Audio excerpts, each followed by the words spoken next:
ดี๋ยวพานขึ้นได้ดีกี่คนนี่อย่าโยกระวังไม้หัก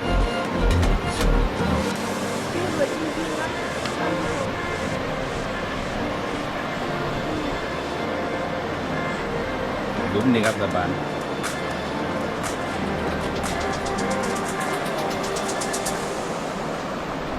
น้ำใสมากทุกคนอยากลงเรือ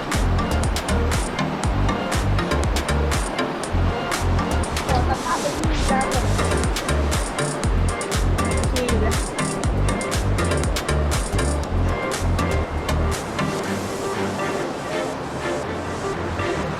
น้ำใสอย่างอันนี้ดำน้ำได้ใช่ไหมโดนได้เลย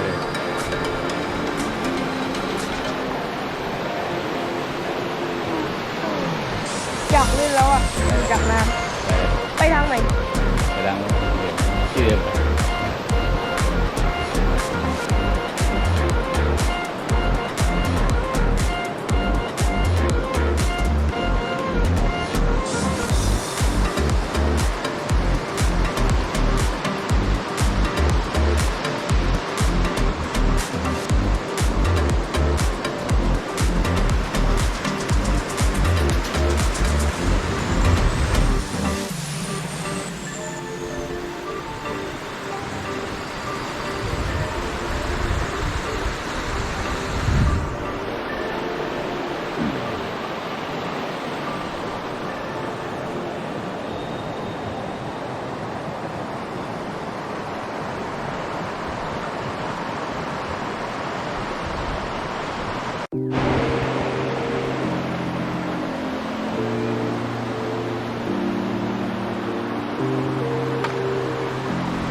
เดี๋ยว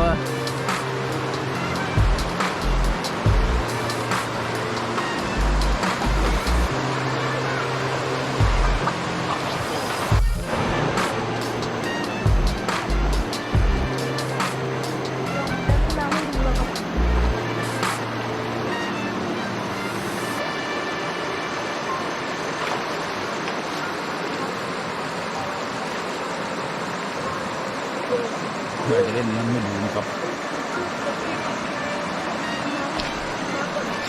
มาไหมเย็นไหม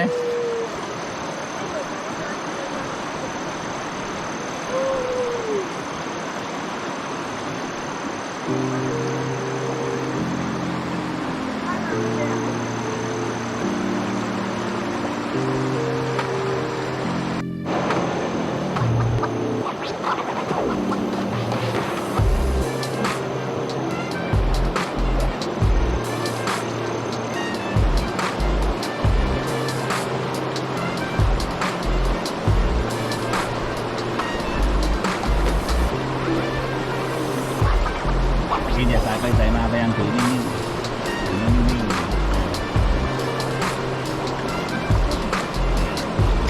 เป็นไงทุกคนสวยไหมเดี๋ยวจะดำน้ำให้ดู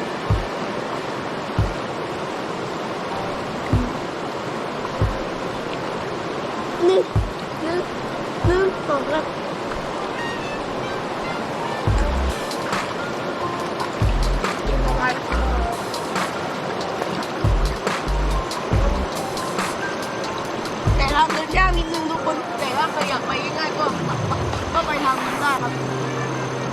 เดินทางคน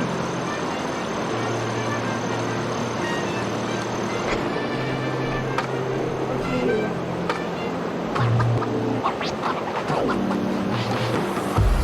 ถ่ายได้เยอะเหมือนกัน เดี๋ยวความหวังก็ ยังไม่ปิดช่องเลย ไอ้เดินปิดเอง ฮะ มันปิดเอง เดี๋ยวปั๊มนี่ทำให้ปิดเอง ไอ้เดินปิดเองแป๊บเดียวมันปิดเอง ไม่ใช่ยังไม่อันนั้นปิดช่องที โอเคหันหน้าไหมไปน้อง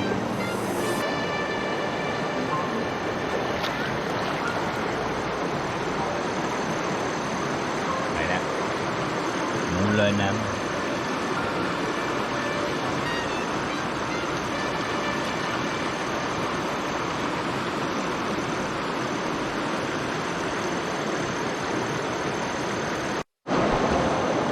เต็ม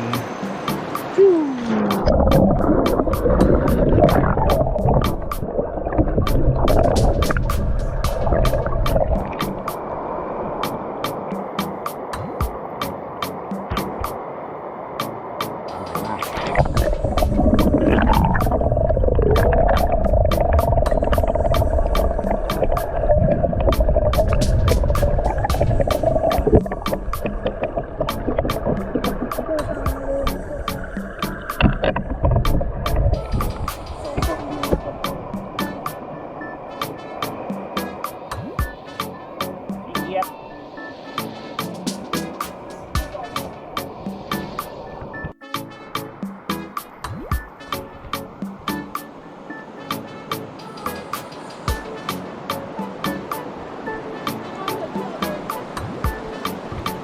ผ่านได้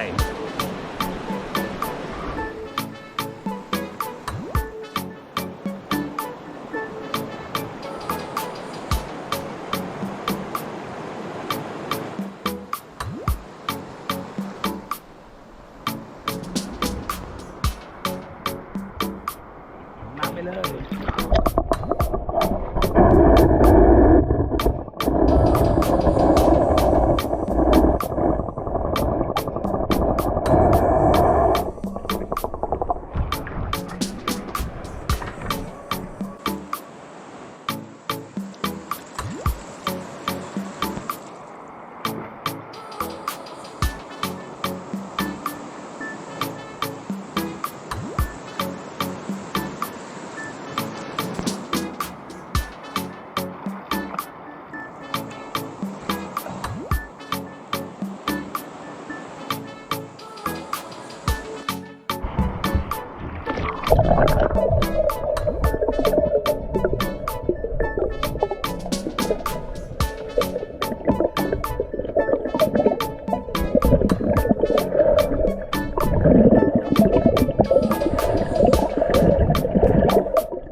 ไปก็ไป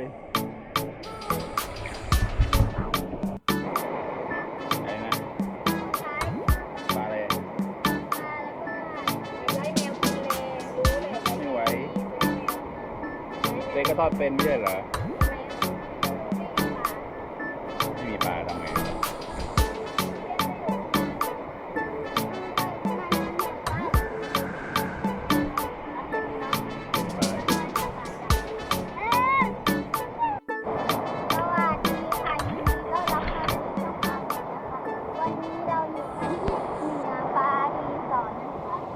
อำเภอพิบูลจังหวัดนครศรีธรรมราชนะคะ เล่นน้ำสิ ที่นี่เป็นแหล่งน้ำที่สะอาดที่สุดในประเทศนะคะไทยน้ำใสจริงๆไปทุกคน ไปทุกคนลงน้ำเลยไป ไปทุกคนไปดี คน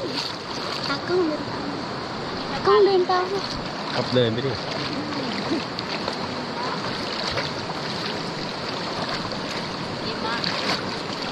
แช่เลยสบายนะ น้ำไม่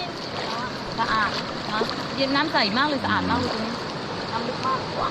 มันลึกเกินไปสำหรับ ไม่ลึกดัน จะ ตื้นๆก็ หนู มี จะถ่ายบ้างป๊าป๊าเดินอ้าวต่อไปตากล้องของเรานะคะชื่อคนนี้ก็คือช่องเราเองนั่นก็คือปาล์มบีดนะคะ อยู่กับพาราวีบุ๋มนะคะ นี่ค่ะปาล์มบีดอยู่กับพาราวีบุ๋มเนี่ยปาล์มบีดดำน้ำไปแล้วนะคะท่านผู้ชม น้ำใสมากท่านผู้ชม มาอาบน้ำเร็ว หนูรู้สึกว่าหนูจะเตี้ยเกินไปแล้ว อะไรของกินโดด กาดีลังกา มาไม่ถึงหรอก ไม่ตอนนั้นตีไม่ได้วะ นี่ทุกคน ตีได้เลยอ่ะ ทุกคนนี่ค่ะ คนเดิมนะคะ คุณเคนนะคะ นี่ค่ะเขากำลังจะตีรองกรานะคะ ปิดก่อนจ้ะ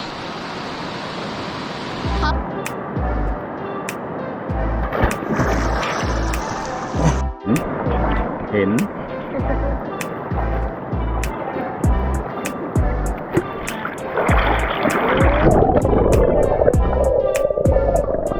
ฮัลโหลทุกคน นี่คือพาราวีบุ๋ม หวานอะไรบุ๋ม มาเที่ยวที่เหนือฟ้ารีสอร์ทพิบูลที่นี่น้ำใสสะอาดมากเลยก็เลยลงมาเล่น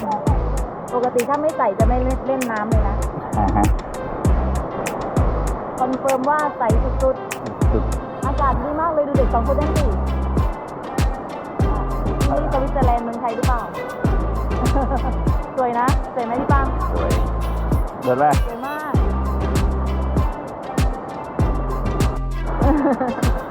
ไปแล้ว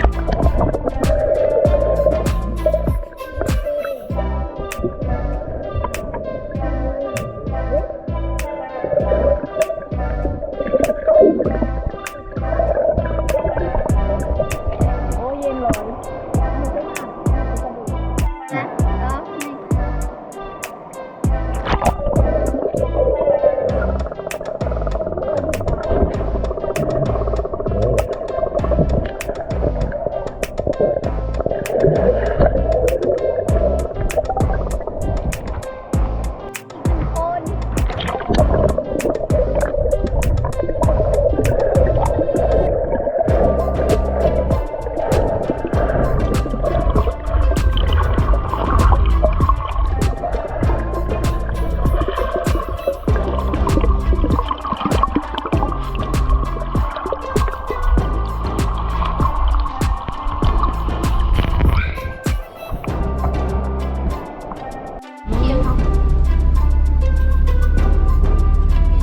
ตาก่อนนะ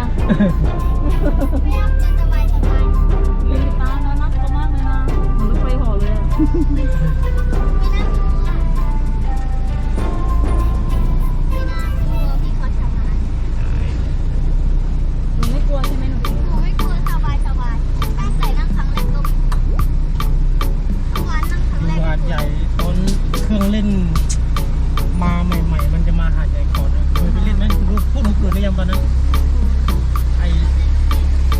มันเป็นพวกหนวดปลาหมึกอะไรพวกนี้อ๋อ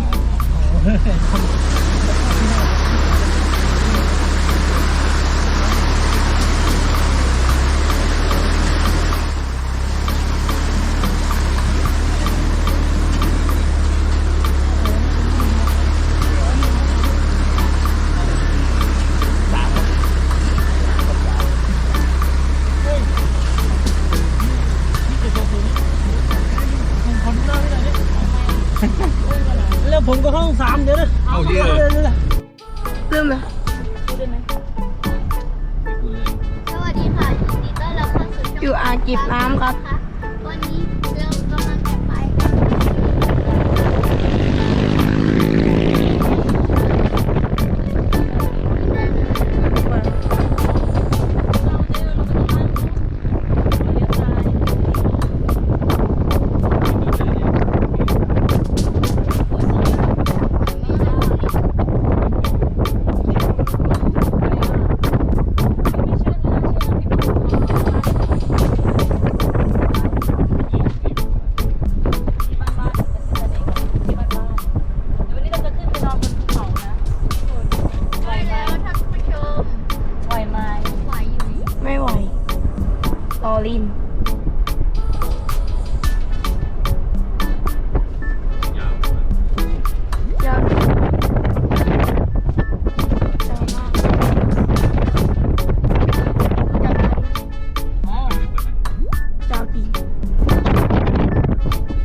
ใจแอน1 เดือน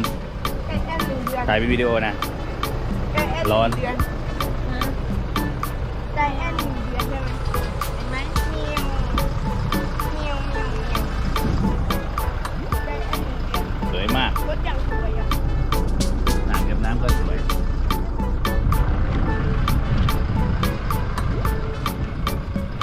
อย่าเปิด ไม่จะเอา ได้จะเอาน้ำเปิดได้ไหม เปิดอ่ะ ล็อกอยู่ไหม มันไม่ได้อยู่ใกล้รัศมีมันเปิดไม่ได้ อืม อยู่ใกล้ๆแล้วซ้ เปิดได้ยัง ำจะไม่อยู่ใกล้นี้ เปิดไม่ได้อ่ะตามอยู่ไกลไป อยู่ใกล้ๆก่อน